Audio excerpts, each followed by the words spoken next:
আমরা সব কাজ উল্টো পাল্টা। এই উল্টো পাল্টা কাজ থেকে সরে আসার দরকার আছে না নাই? উল্টো পাল্টা কাজের মধ্যে এখন স্কুটি উঠেছে, স্কুটি মহিলারা চালায়, দেখেছেন না? আরে আমাদের দেখেননি, দেখেছেন কিনা?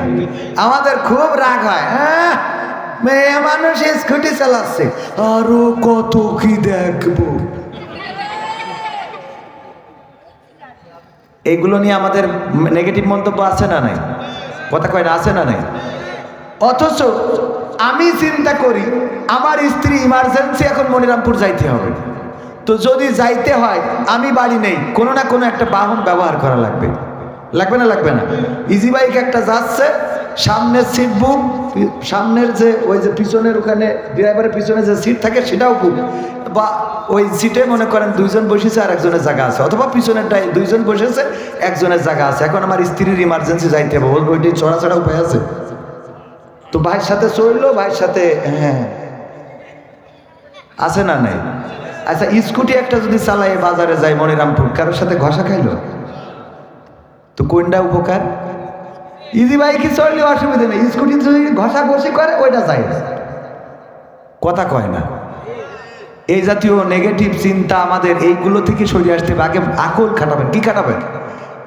বাড়ি বড় কিনে দিতে হবে। আমার বড় কিনে দিলে কিডা না জানি কি কয়, এই জন্য এখনো কিনিনি। একটু পরিবেশটা আগে চারিদিকে ঠিক করি, তাই না বুঝুন? আপনি আমার পক্ষে কিনা? হ্যাঁ সামনে তো বলবেন, পিছনে যা হবে সামনে বলেন পক্ষে। আল্লাহ কবুল করুন। ভাইরা আমার পক্ষে আলহামদুলিল্লাহ।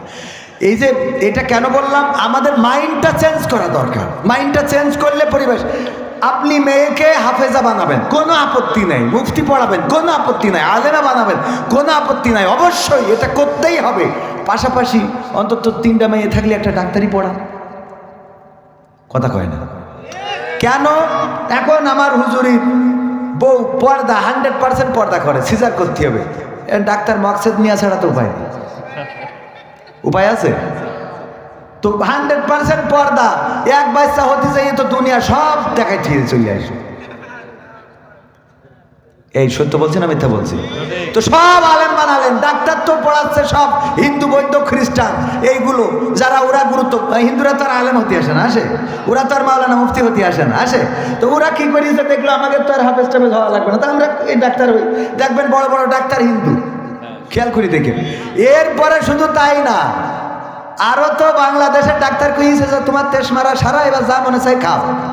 অমনি ভিসা করি ভারতে দৌড় ধরে, যে ইমান যাই এখানে হারাই ছেড়ে যাবে ভারতে যে আর যদি আসি। কথা কয় না? সত্য না মিথ্যা?